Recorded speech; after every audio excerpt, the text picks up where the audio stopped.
Está no ar o CDcast, o podcast da sua lição bíblica. Eu sou o professor Antônio Santos e estamos estudando a revista Fundamentos da Liderança Cristã, Modelos Bíblicos de Fé, Motivação e Empreendedorismo, da editora Central Gospel. E hoje teremos a lição de número 13, que tem por título Jesus, o líder dos líderes. Gostaria de pedir a você que nos acompanha neste momento que divulgue o trabalho realizado pelo Crente Docente. Para isso, se inscreva no nosso canal, deixe o seu like e acione o sininho para ficar por dentro das nossas novidades. Eu quero agradecer primeiramente a Deus pela rica oportunidade de estar gravando esta aula. Também quero agradecer ao Crente Docente, que tem tanto me abençoado em poder estar ministrando. Temos o fundador, o pastor Edvanei, que também tem muito me abençoado, juntamente com a minha liderança, pastor Gabriel e pastor Rafael, que tem investido em mim, no qual o departamento eu faço parte, que é dos Homens Vencedores.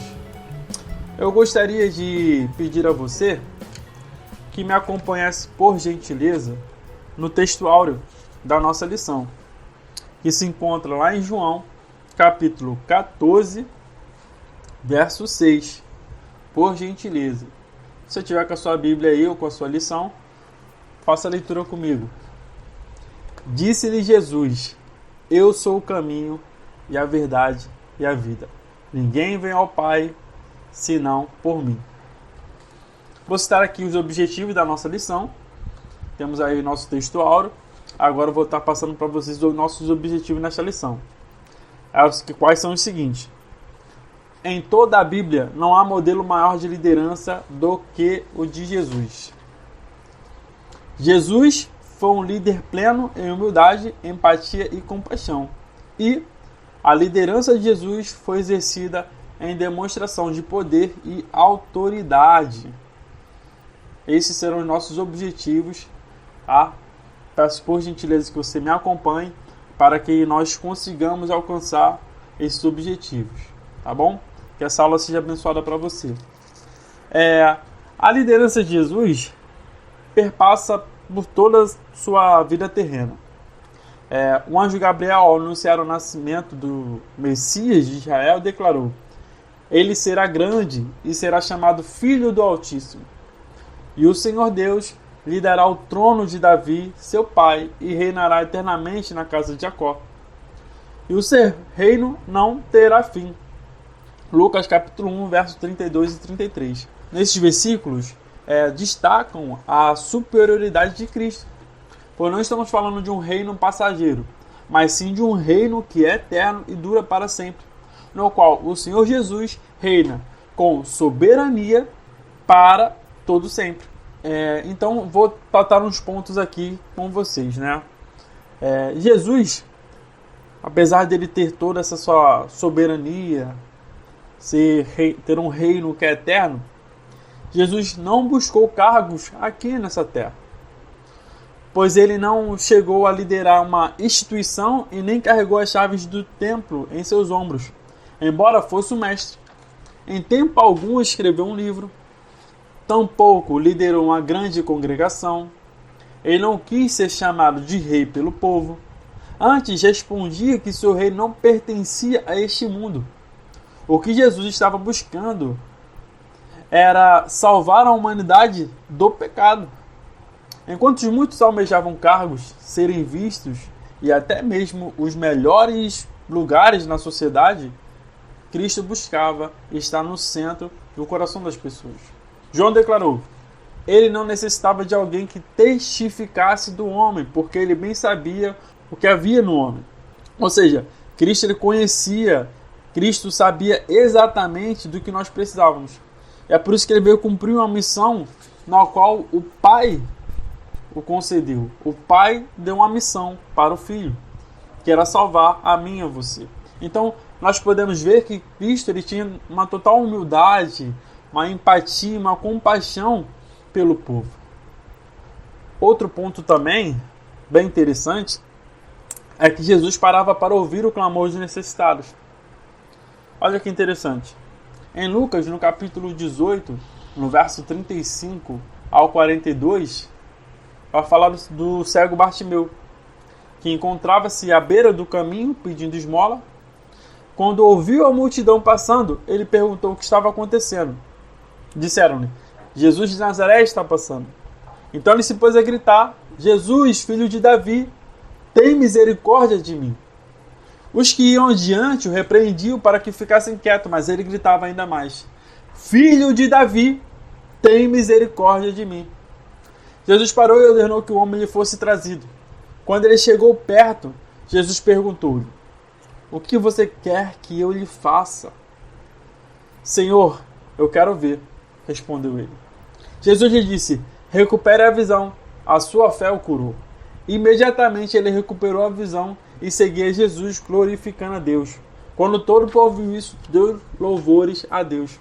Aqui temos um exemplo claro que o Senhor Jesus parou para atender aquele homem, pois a fé dele fez com que ele se aproximasse de Jesus, pois ao reconhecer Jesus, que Jesus era o filho de Davi, o cego estava reconhecendo como Messias, e sendo assim, sabendo que o Senhor podia curá-lo.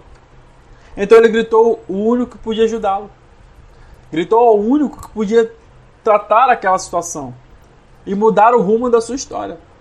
Pois antes ele se encontrava à beira do caminho pedindo esmolas, mas agora ele está seguindo o caminho glorificando a Deus. Lembra que eu te falei no texto que Jesus disse que ele era o caminho? Esse cego, ele encontrou o caminho. Agora ele não estava mais à beira, agora ele estava lado a lado, caminhando e glorificando a Deus. Vamos aqui para outro exemplo. Glória a Deus. Em Mateus capítulo 15, do verso 21 a 28, vai dizer o seguinte: Jesus estava saindo da região de Tiro e Sidom. Uma mulher cananeia natural dali veio a ele gritando: Senhor, filho de Davi, tem misericórdia de mim. Minha filha está endemoniada e está sofrendo muito. Mas Jesus não lhe respondeu uma palavra.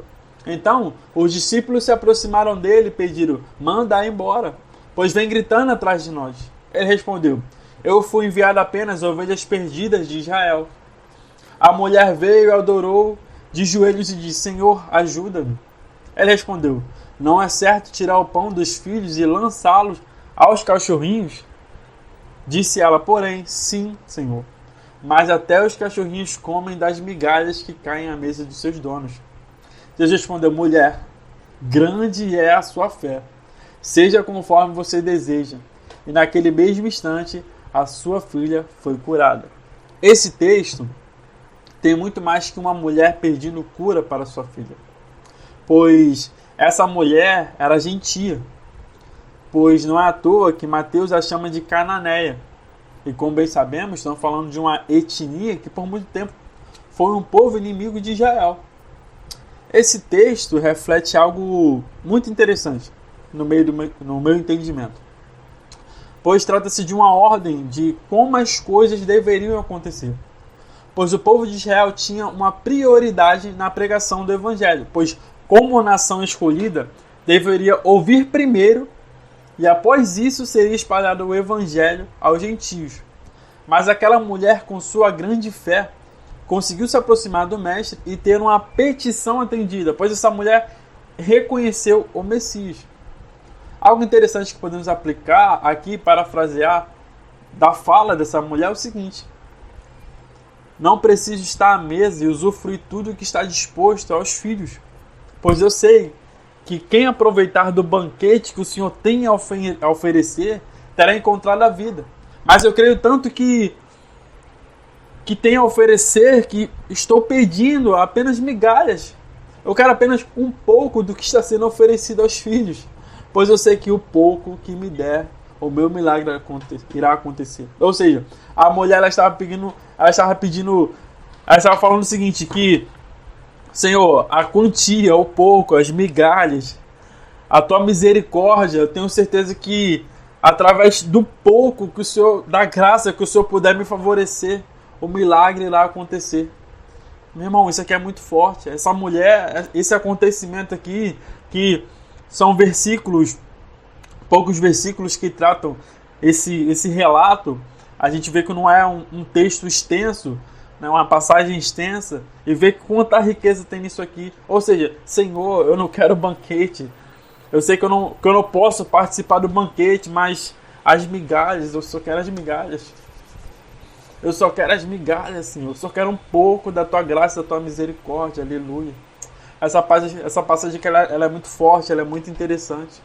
Pulamos para outro ponto. Jairo, o príncipe da sinagoga, rogou por sua filha que acabara de morrer. Ele veio ao encontro de Jesus e o leva para sua casa para curar sua filha. Enquanto eles só enxergavam a morte, dor e sofrimento de uma família, Jesus estava vendo e trazendo vida para aquela casa. Jesus disse: não chorem. Ele também disse: ela não está morta, mas dorme. Jesus foi àquela casa atendendo o pedido daquele homem que deveria estar desesperado por sua filha. E através da misericórdia do Senhor, foi transformado. Outro acontecimento interessante é de um leproso. Um leproso se aproximou de Jesus e disse: se queres, bem podes limpar-me. Jesus, movido de grande compaixão, estendeu a mão e o tocou e disse-lhe: quero ser limpo. Com esses relatos nós podemos perceber o quanto nosso Senhor é alguém que ouve o nosso clamor. Essas pessoas clamaram e foram ouvidas, e a fé delas foi as que curou. Ou seja, eu falei aqui algumas situações de pessoas que clamaram por cura, clamaram por alguma enfermidade, pessoas que estavam tendo um problema, pessoas que tinham uma necessidade, pessoas que estavam passando por uma circunstância adversa, mas Jesus ouviu o clamor. Glória a Deus. Nosso Senhor escuta o nosso clamor. Jesus é o maior de todos os líderes. Ele era movido também por compaixão. Sabemos que o Senhor Jesus não buscava autopromoção, pois ele buscava descrição em seus trabalhos. E pedia para que as pessoas não comentassem o que tinha acabado de fazer. O que movia o nosso Senhor era compaixão que ele possuía pelo povo. Vamos falar do seguinte: ao se deparar com um cortejo fúnebre na cidade de Naim, vendo que uma mãe viúva estava indo sepultar o seu filho, Cristo, ao vê-la, diz: não chore. A Bíblia vai dizer que Cristo toca no caixão. Aqui eu entendo que Cristo está tocando onde dói para curar o problema. Uma mãe viúva estava indo enterrar o seu filho e no caminho encontrou o Senhor e voltou para casa com seu filho vivo. Tudo o que Jesus toca gera vida. Aleluia. Esse relato se encontra em Lucas capítulo 7, verso 13 e 14.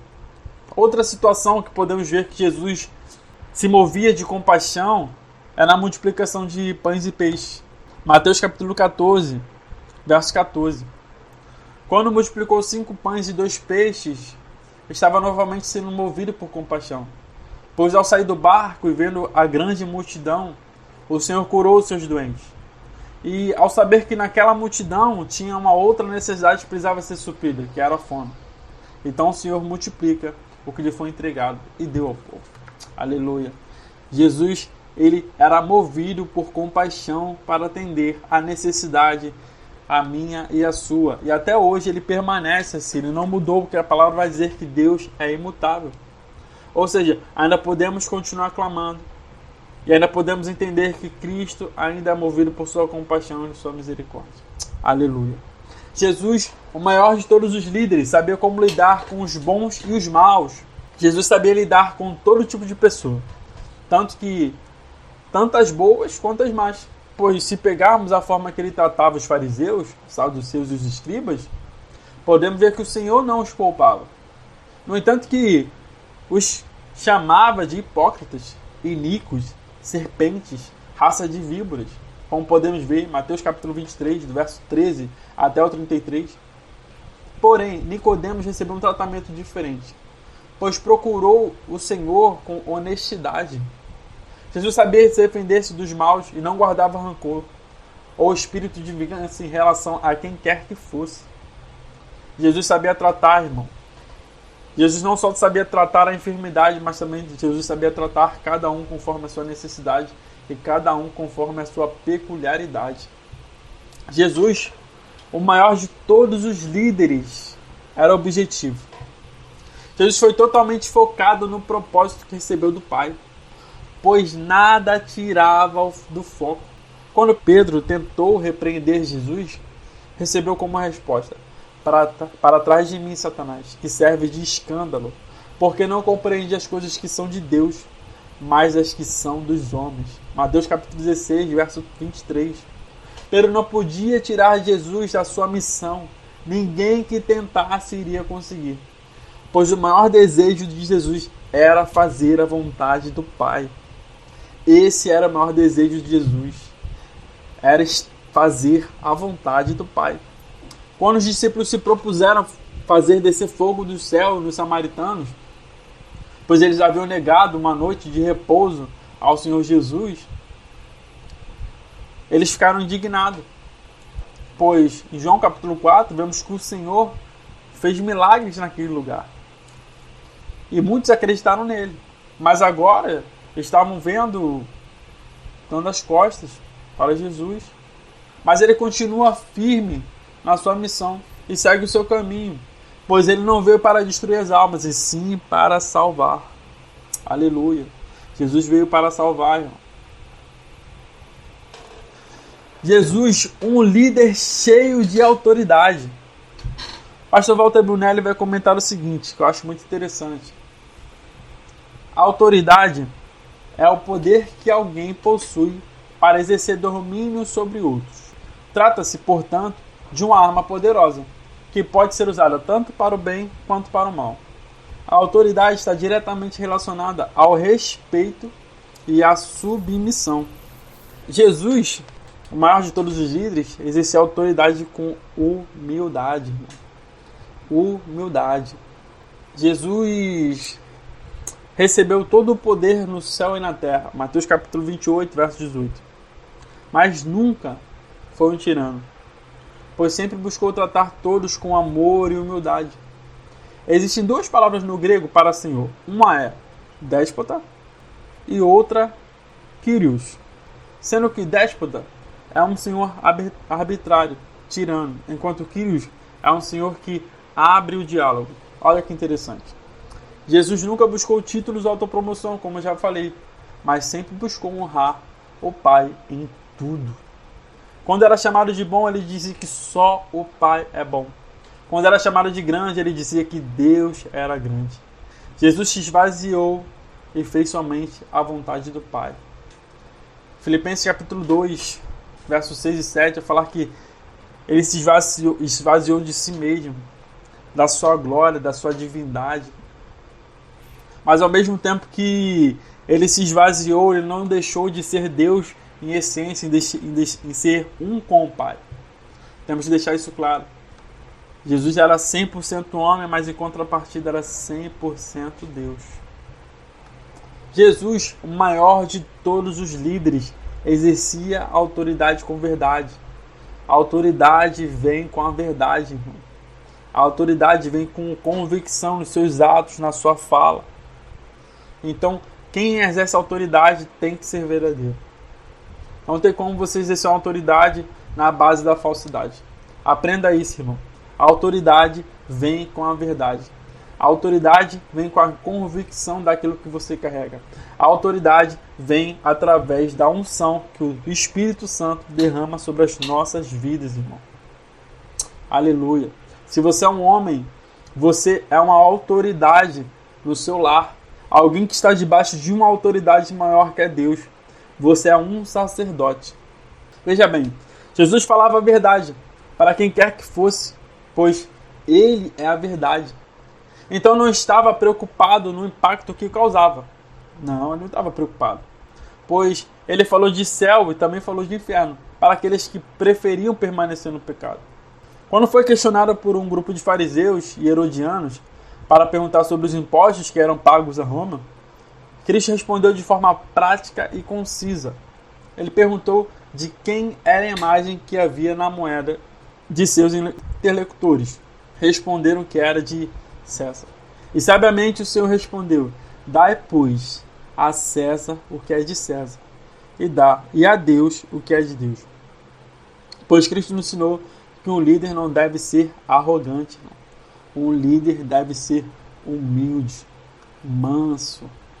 O humilde deve estar buscando a compreensão dos seus liderados. Um líder ele não pode ser exaltado. Um líder ele tem que entender que a quem ele deve exaltar é o Senhor Jesus. E ele deve ser glorificado através das nossas ações. Jesus, um líder multiplicador. Jesus não precisou mais do que 33 anos para cumprir cabalmente sua missão. O seu ministério consistiu em ensinar, pregar e curar. Sua missão final consistiu na sua morte expiatória por toda a humanidade na cruz de Calvário. Jesus era um multiplicador. Jesus ensinou, pregou e curou. Através dessa multiplicação vieram os apóstolos. Ou seja, é como se fosse uma corrida de bastão. Não sei se você já viu isso na TV ou depois, caso queira, você pesquisa aí no YouTube. Uma corrida de bastão. Imagina que o Senhor Jesus ele deu a largada sobre o Novo Testamento. Jesus começou a caminhar, a correr, né? Na verdade é uma corrida de bastão. Ele faz aquela corrida e quando estava próximo, até um certo ponto, ele passou esse bastão para os apóstolos. Os apóstolos passaram para os pais da igreja, e assim sucessivamente, até chegar a mim ou você. O evangelho foi se espalhando. E hoje, essa corrida de bastão ela não acabou, porque eu e você precisamos passar esse bastão, precisamos pregar esse evangelho, falar desse Novo Testamento, falar dessa nova aliança, falar da graça. A graça nos alcançou. E, consequentemente, temos que passar para o próximo. Temos que passar para a nossa geração. Temos que passar para aqueles que estão precisando. Assim como você precisou um dia reconhecer Deus na tua vida. Jesus, o maior de todos os líderes, preparou 12 homens. Jesus escolheu homens totalmente controversos, irmão. Eu e você somos uma controvérsia. Pois para a sociedade talvez somente Judas, segundo os estudiosos, não era Galileu, existe esse entendimento. Porque naquela época Galileu eram as pessoas consideradas iletradas pela sociedade. Cada um possuía sua personalidade. 4 eram pescadores, um era pessimista, outro desconfiava se algo bom viria de Nazaré. E assim entre outros. Jesus ensinou durante toda a estrada. E esses homens propagaram a mensagem do Mestre. E hoje podemos ser alcançados. Eu e você fomos alcançados, irmão, por essa graça, pela misericórdia maravilhosa de Deus. Glória a Deus, nós fomos alcançados. Aleluia. Jesus, o maior de todos os líderes, tinha um propósito universal, irmão. Em suas últimas palavras, Jesus comentou aos discípulos que dessem continuidade a tudo que ele havia ensinado. Ou seja, que reproduzissem em outros, dizendo, portanto, ide e ensinai a todas as nações, ensinando-os a guardar todas as coisas que vos tenho mandado. E graças a essa grande comissão que cumpriu o ide, 2000 anos depois, a mensagem continua replicada através oferecendo esperança salvífica. Ou seja, essa mensagem continua a ser propagada, nós continuamos tendo que falar desse amor que nos alcançou. O Senhor nos amou primeiro. O Senhor nos amou ao ponto de entregar o seu Filho por mim e por você, irmão. Jesus foi o maior líder dos líderes.